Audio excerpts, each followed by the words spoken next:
पुण्यात्माओं, परमात्मा बताते हैं कि सोना सजन और संत ये टूट जुड़े 100 बार, दुर्जन और पाका कलश एक धक दरार।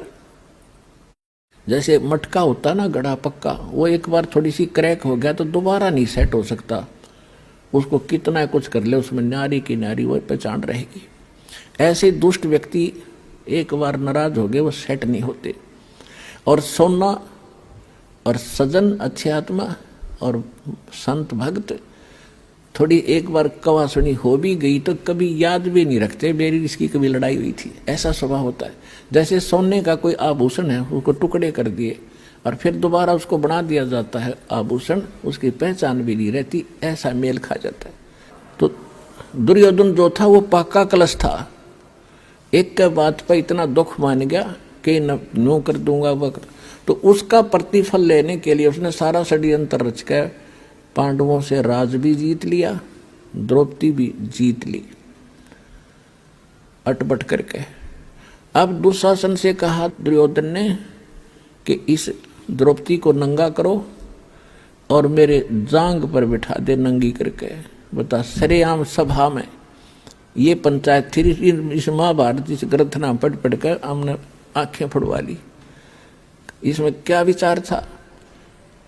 अब वहां सारी सभा बैठी, भीष्म पितामह, द्रोणाचार्य और कर्ण जैसे योद्धा, और भीष्म पितामह तो उनका दादा था, और द्रोणाचार्य गुरु, और कर्ण एक बहुत बड़ा योद्धा थे, और तीनों के तीनों ये वैसे भी सूरवीर थे।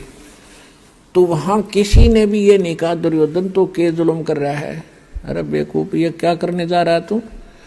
देखो, सभा पंचायत के अंदर एक नियम होता है, जो नेक व्यक्ति हो जायज बात कहे और कोई ना मानने तो उठ कर चला जा, सभा त्याग देनी चाहिए, वहां रहना भी दोष लगे।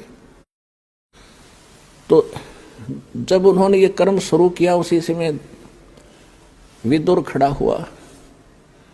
विदुर ने कहा कि रे नालायक को क्या कर रहे हो तुम, अपनी बहू को और बेइज्जत कर रहे हो। कौरव और पांडव चाचा ताऊ के हो तुम, तुम्हारी और इसकी इज्जत में कौन सा फर्क है। बाहर के लोग ने कहेंगे अपनी इज्जत आप पे तार दी ने। कहते हैं विदुर कहे ये बंधु थारा, एक कुल एक पर वो परिवार। विदुर के मुख पर लगा थपेड़ा, तू तो है पांडवों का चेहरा। अब दुशासन ने अपने चाचा विदुर का थप्पड़ मारा कि तू तो इनका चमचा है, पांडवों की ओर बोलता हमेशा। और वो कह था न्याय की बात कि भाई इसे तो पांडवों की बहू, ऐसी कौरवों की। बता, इसमें किसकी इज्जत खराब, अपनी इज्जत आप ही खराब कर रहे हो।